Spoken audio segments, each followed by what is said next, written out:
Fala galera do Papo Alvinegro, mais uma edição nessa segunda-feira, dia 6 de janeiro de 2025. Mercado quente do Botafogo, várias notícias de transferências e também uma palavra do nosso maior acionista da SAF Alvinegra, John Textor. Concedeu uma entrevista para ESPN falando um pouco dessa ansiedade do torcedor, dessa questão de notícias, de bastidores, é um nome aqui, outro ali, algo assim que reverbera muito nesse tempo de dezembro para janeiro, onde não tem muitos jogos, a maior parte do jornalismo esportivo foca nessa questão de transferências, de compras, de vendas, enfim, tudo normal, vamos falar de tudo isso aqui. Primeiramente, é interessante esclarecermos algumas coisas. Como no vídeo anterior eu tinha falado sobre isso, a gente tinha batido um papo sobre isso, a SAF, modelo de Associação Anônima do Futebol, é um modelo que precisa ser sustentável. Então a gente tem que pegar um pouco dessa parte racional, essa parte assim de negócios e encarar o futebol também como negócio. Nós sabemos que tem aquela questão de paixão, aquela questão de amor, de acompanhar o time por toda a vida, tudo que acontece de ruim a gente sofre junto como se fosse alguém da família, mas a gente tem que entender qual é a posição do time hoje. A posição do time hoje é dar um alívio naqueles jogadores, naqueles colaboradores que talvez não estejam rendendo tanto e, querendo ou não, já tiveram o seu auge, a sua contribuição. E é nesse molde que nós entramos na primeira negociação, a mais polêmica de todas, que foi que está sendo, concretizada, não há um desfecho definitivo ainda, mas é a negociação envolvendo Tiquinho Soares e Jair dos Santos, zagueiro do Santos, um zagueiro promissor, alto, tem boas leituras de jogo, é um zagueiro que ataca muitos espaços dos atacantes, é um zagueiro que cobre bem, tem bom passe, boa saída. Só que aquilo, você, ao negociar o Tiquinho Soares, você está mexendo também com o lado emocional do torcedor, porque, querendo ou não, apesar de grande parte da torcida ter esse apreço por ele, ter essa questão carinhosa, de afeto, outra parte da torcida, que eu acredito ser minoritária, é uma torcida que o critica muito pelos feitos de 2023, pela aquela questão do pênalti contra o Palmeiras, ou a falta de resiliência da parte dele, mas isso passa muito também pela questão do pai do Tiquinho. Foi uma perda para ele muito grande, ele era um cara muito próximo ao pai dele, então a gente não sabe o que isso pode gerar na vida do jogador. Pode ser algo que ele consiga compreender, associar e passar facilmente, ou não, pode ser um problema que deve ser tratado por anos, décadas, enfim.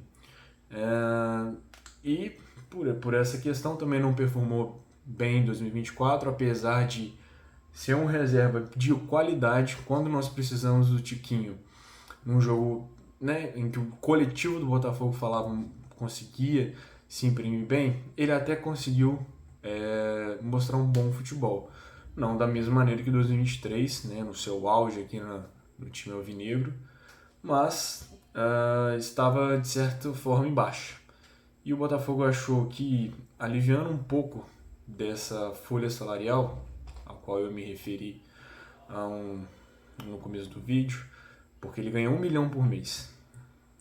É um jogador que ganha 1 milhão de reais por mês, então com a posição dele de reserva talvez não fosse interessante. E o Jair, com aquele todo poder de revenda, aquela questão mais questão mesmo de investimento, de você conseguir transformar o jogador numa revelação que alcance as maiores ligas europeias, que pagam em euro, que é uma moeda que está quase 7 vezes maior que a nossa. Então, segundo os companheiros do GE, essa negociação está quase finalizada. E, partindo um pouco do meu pessoal, eu não gostaria de ver o Tiquinho com outra camisa. Eu tive um pouco de de estranhamento em pensar que ele poderia sair tão cedo, até porque ele tinha renovado seu contrato no ano passado. Mas no momento em que houve a questão da inclusão dele na troca, eu acho que ele já tinha um caminho traçado na cabeça dele. A gente tem que lembrar que, por exemplo, o Danilo Barbosa, que é um jogador que estava nos trâmites da negociação, exigiu ficar no Rio de Janeiro, muito por conta da vida pessoal dele, pode ser, mas também da continuidade de trabalho dele com o Botafogo. E o Tiquinho não. O Tiquinho já pensou, já aceitou, já né, imaginou na cabeça dele como seria atuar por outro time. Então a gente tem que levar isso também em consideração. E em relação ao Danilo, que não deve sair de fato, eu acredito que o Botafogo deveria fazer algum tipo de contrato mais extensivo para ele, porque a partir de hoje ele pode assinar um pré-contrato com qualquer time. Apesar dele estar no Rio de Janeiro, ele tem 6 meses aí para pensar em outro time para ir. Então acho que o Botafogo deveria se resguardar pelo menos uma extensão até dezembro de 2025. E o Lucas Alter, aquele outro atleta que estava, de certa forma, encaminhado também para ir para o Santos, decidiu ficar analisando propostas esperando propostas do futebol no mundo exterior, né? Seja na Europa, seja na Ásia, enfim. Eu acredito que ele também não vai ficar para o ano de 2025, mas se por acaso essas propostas não chegarem, eu acredito também que o Botafogo só vai conseguir negociá-lo, né, de forma assim, com um time menor, por empréstimo, assim como foi o Hugo, lateral esquerdo, que foi emprestado ao Vitória com opção de compra avaliada em 13 milhões de reais. Outra situação interessante é a do Júnior Santos. Júnior Santos tem sido sondado, tem sido requerido e tem uma proposta já encaminhada para o seu staff do futebol turco. A imprensa turca vem deixando isso muito bem claro, isso muito bem aceso uh, pelos tabloides do país. O Trabzonspor, um clube turco que também está sondando o Adrielson, a situação do Adrielson, olha que coincidência. É um time que está pretendendo investir forte e é um time que a todo momento vem fazendo contatos com o staff do jogador. Eu acredito que ele não deva sair, eu acredito que apesar de valores que serão apresentados, o John Textor já deixou muito claro que é um jogador que é importante para ele, um jogador que consegue ter as suas valências de velocidade, de arranque, de força física. Então eu acredito que apenas uma grande oferta, uma oferta irrecusável seria aceita pela diretoria do Botafogo. Outra notícia que nós tivemos hoje foi a questão do Thiago Almada ter o seu passe valorizado, digamos assim, porque segundo o portal do UOL, ele foi avaliado por 20 milhões de euros pelo Atlético de Madrid. A proposta foi oferecida ao Botafogo e foi prontamente recusada. Isso por volta de agosto, ali julho, agosto do ano passado. Então você vê que ao mesmo tempo que o Botafogo ele dá saídas e saídas importantes, saídas que poderiam ser mais cautelosas, ele também quer fazer com que os seus jogadores tenham o devido valor. Se o Textor comprou ele por 20 milhões, na época ele não vai vender por isso, ele vai querer mais. E se por um acaso não chegar nenhuma proposta, ele vai botar o Thiago Almada num time que possa ter mais visibilidade, igual o Botafogo, em relação ao mercado sul-americano, ou mesmo no Lyon numa boa fase, que é provavelmente o caminho dele. Não foi concretizado, assim como o Luiz Henrique. Eles ainda não foram inscritos, até porque o Lyon enfrenta um problema grave de déficit financeiro, de problemas em inscrição de jogadores, principalmente extracomunitários, aqueles jogadores que são estrangeiros. Então, eles ainda não têm a situação definida. É algo que provavelmente os próximos dias nos dirão. Também temos a situação do Alexander Barbosa, que pelo portal do UOL ele foi sondado pelo Real Betis e pelo Sevilha, ambos times da La Liga, né, do futebol espanhol. E o Botafogo já deixou claro que só deixa o seu capitão ser negociado ou só abre conversas com qualquer time do exterior por 64 milhões de reais. E eu acho uma boa posição porque é uma peça fundamental, uma peça que chegou como um jogador a zero custo, um jogador com dúvidas se ele seria bom, se não seria, muito criticado pela torcida, e eu me incluo nisso, no começo da temporada, mas que foi ganhando espaço, que foi ganhando confiança, adquiriu valências também que antes não apresentava e conseguiu ter uma defesa sólida juntamente com o Barbosa na maior parte do tempo da temporada de 2024. O Gregory também tem a situação indefinida até o momento. O André Hernan, jornalista que cobre a maioria dos times de São Paulo, disse que uma proposta de não lembro o valor que ele chegou a pontuar, mas uma proposta oficial do Al Rayyan, atual time do Arthur Jorge, será enviada para o Botafogo nos próximos dias. E a partir do canal do Thiago Franklin, aqui do YouTube, bom canal, se inscreva no canal dele, um jornalista que costuma apurar muito especificamente o dia a dia do Botafogo.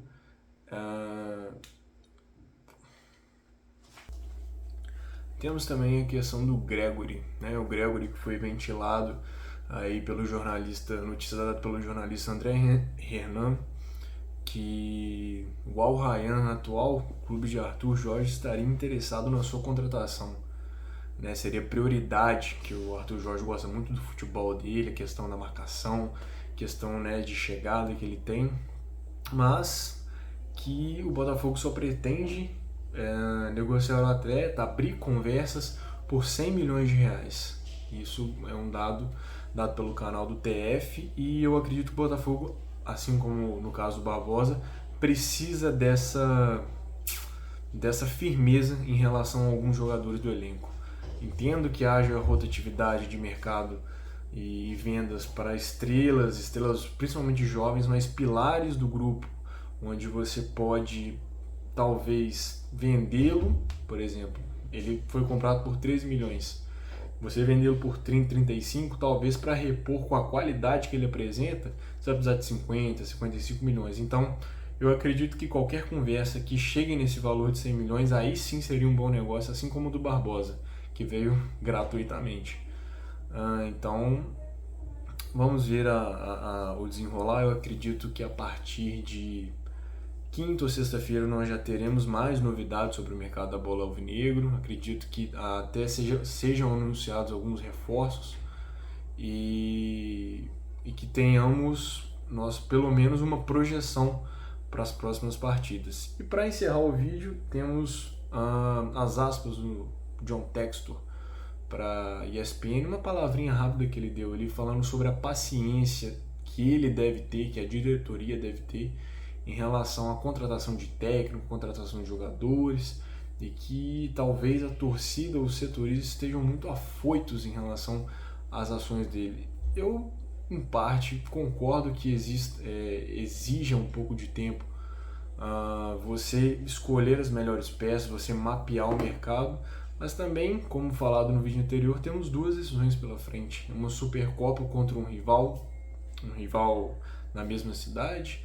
Temos uma Recopa contra o Racing, que é um time tradicional também da Argentina, vencedor da última edição da Copa Sul-Americana. Então, assim, se fosse um ano normal, onde de verdade só começaríamos um ano em abril ou maio, eu entenderia e concordaria. Acredito que a maioria dos torcedores, o ímpeto da torcida, esse clamor por conquistar títulos, por ser uma coisa não isolada, eu acredito que a diretoria internamente tem que discutir isso e acelerar assim o processo. Porque ganhar uma Supercopa em cima de um rival ganhar um campeonato depois de anos, assim, de maior importância, tirando aqueles cariocas em cima do Flamengo, ganhando uma Copa Internacional em cima do Racing, consolida o projeto também, não só na questão financeira, mas também na questão esportiva. Eu acho que a torcida, ao ver o ganho desses troféus, vai ficar muito mais tranquila no ano inteiro, mesmo se por acaso não vier nenhum título ou a disputa ferrenha, uma final, uma semifinal. Acredito que vai dar um ar, um alívio para talvez, por exemplo, a gente fazer um campeonato, um super mundial mais tranquilo, uma janela às vezes de segundo semestre um pouco mais firme, mas é importante que eles entendam que essas Copas têm os seus valores no dia a dia do torcedor e não podemos pensar apenas racionalmente. Essa é a minha opinião. Qual que é a sua? Deixa nos comentários aí. Mais um Papo de Alvinegro terminando.